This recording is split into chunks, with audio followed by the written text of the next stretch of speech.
Good morning everyone and welcome back to my channel English Literature. Today we are going to talk about Shakespeare sonnet numbers 18. We have already discussed sonnet 17 and sonnet 16. And in 16 and 17 you will find that theme of progeny is given the importance. That the verse, the sonnet cannot immortalize the youth, the vitality of the friend. Only progeny can do that. But again we find the shifting of thought in this sonnet, that is sonnet number 18. This sonnet is again written in iambic pentameter. Just note down these points. This sonnet is in iambic pentameter, 3 quatrains and on couplet. We also find the turn of thought that is called volta. So all the qualities of Shakespearean sonnet is preserved here. The rhyme scheme is A B, C D, E F G. We will find this while we read the poet. Okay. Now the poem starts, the sonnet starts with a question that is called aporia. Shall I compare thee to a summer's day? The poet speaker is addressing to his friend, asking, shall I compare thee? This question, rhetorical question, is called aporia. It is a rhetorical question. He is asking his friend that, can I compare thee to a summer's day? Because summer's day has so many negative points that the youth has not.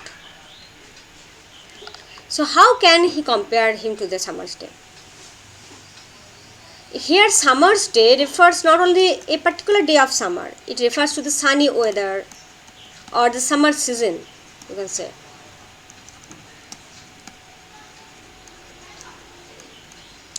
Now you will find that one after another the poet discusses the binary traits of summer, the negative qualities of summer, and he assures you that for this reason he cannot compare his friend's beauty with the summer. And what are these negative qualities and what is the binary traits and the comparison you will find afterwards. Thou art more lovely and more temperate. Thou art more lovely and more temperate. Who? The friend, the youthful friend is more lovely and more temperate. Temperate means even tempered, not too hot, not too cold. You are more lovely and more mild in temper in comparison to a summer's day. So that is the one point. Temperate, this word temperate you can use both in case of weather. The weather is not too hot or not too cold, and again you can use it for a person with a balanced mental state. A person with a balanced mental humor. The 4 humors, we know that: blood, phlegm, choler and melancholy. A person who is temperate, who has a balance of these humors. So the word temperate is here used in both sense of weather and also about a person's balanced mentality. Okay. Now next, negative qualities, attributes or summaries. Number 2, rough winds do shake the darling birds of May. Rough winds shake the birds of May. In summer we find sometimes there is rough winds and that shake the birds of May. But the poet's friend has no such qualities like rough winds. Now storm spoils the new flower buds, but not the poet's friend. Number 3, the summer's lease hath all too short a date. So number 3 negative quality is all too short a date. Lease, the word lease reminds us about a contract. The summer is just short-lived.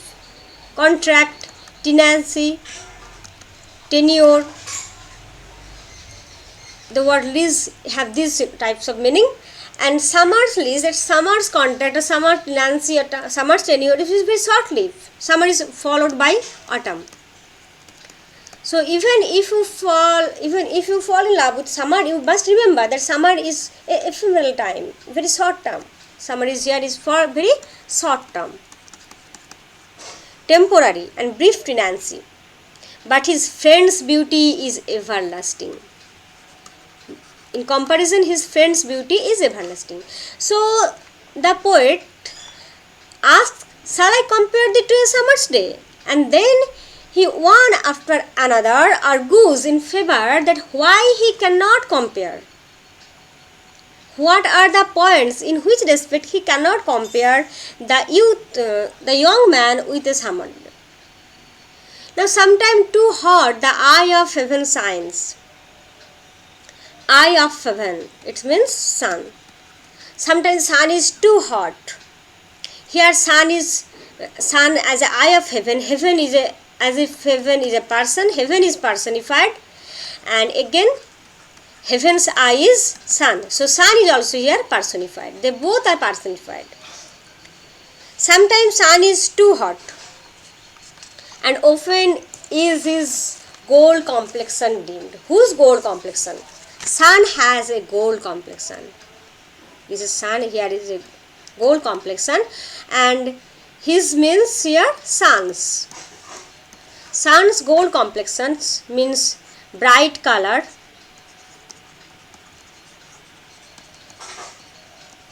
dimmed.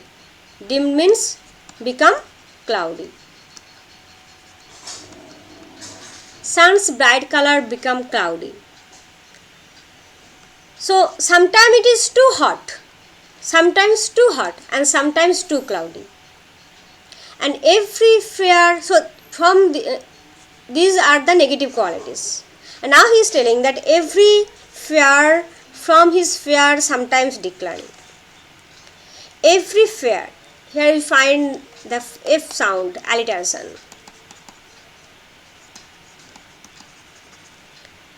Again you find in the word fair pun. Fair, every fair. Fair means beautiful person, handsome person.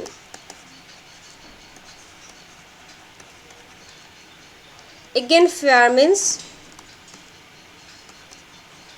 state of being beautiful.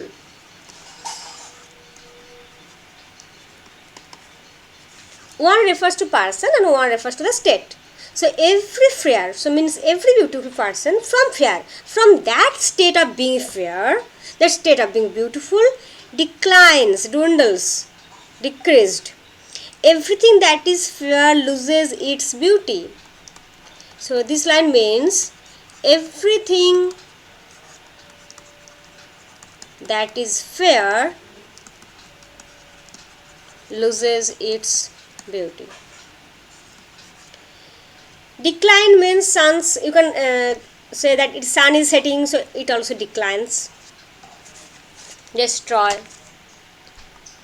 Nothing fair can live like that fair forever. But poet's friend, that beautiful young man is always fair. By chance or nature's changing course untrimmed. By chance, this decline, this process of decline can be in two ways. By chance, by some accidentally. Number one, or number two, by nature's changing course.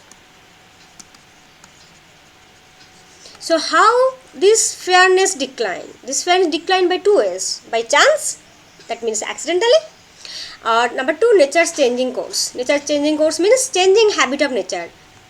The cyclical decay. From birth to maturity and then death, this cyclical decay, we gradually everything get changed. Untrimmed, here in this word untrimmed we find garden image. In this word untrimmed we find a garden image. So beauty fades away naturally, or beauty fades away by chance. But thy eternal summer shall not fade. Thy means refers to the friend of the poet.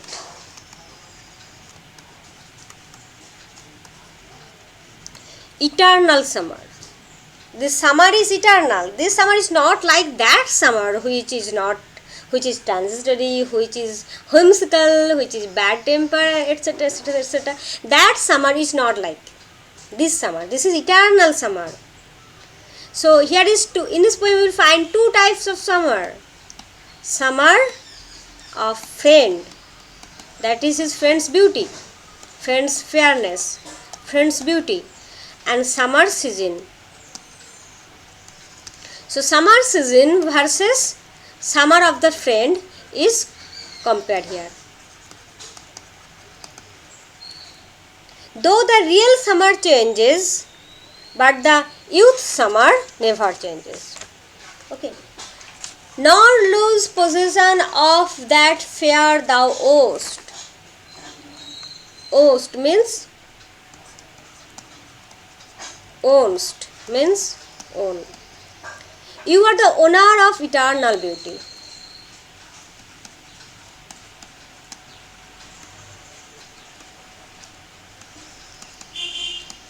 And this eternal beauty will never fade. Nor lose possession of that fair, of that fairness, that state of being fair, of that fairness thou owest. Nor shall death brag thou wanderest in his head. Again here death is personified. Death is personified here. You can find again here is an allusion. Allusion to Antony and Cleopatra of Shakespeare, Act 5, Scene 2, line number 370 and 318. This is the allusion. In this line you will find an allusion to Shakespeare's Antony Cleopatra, Act 5, Scene 2, line number 317 to 18. Now boast thee, death, in thy possession lies, alas unparalleled. When Antony dies, now boast thee, death in thy possession lies, alas unparalleled. So there you find the similarity of this line. Now he said, nor shall death brag, thou wanderest. In his said means in his clutch, in death's clutch.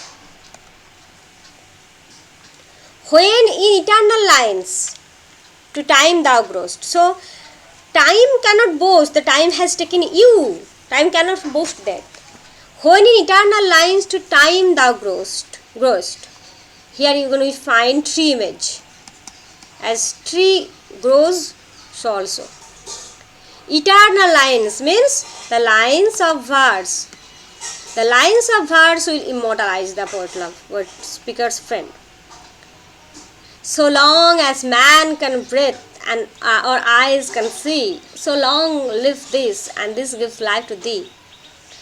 So this is very famous couplet. So long man can breathe, so you are eternal.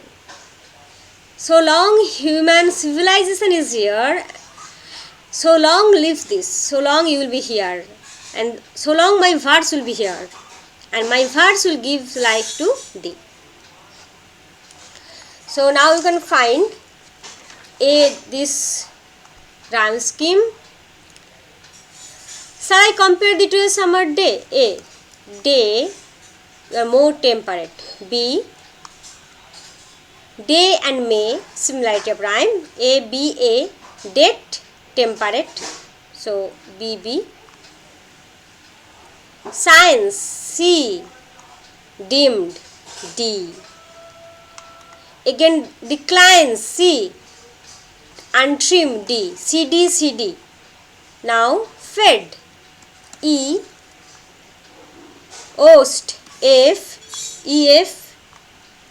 Said, E. Growest, F. E, F, E, F. And now the concluding couplet, that is G. and there is 3 quatrains and 1 couplet. Okay, so Shakespeare sonnet number 18, shall I compare thee to a summer's day, is very important sonnet. Thank you.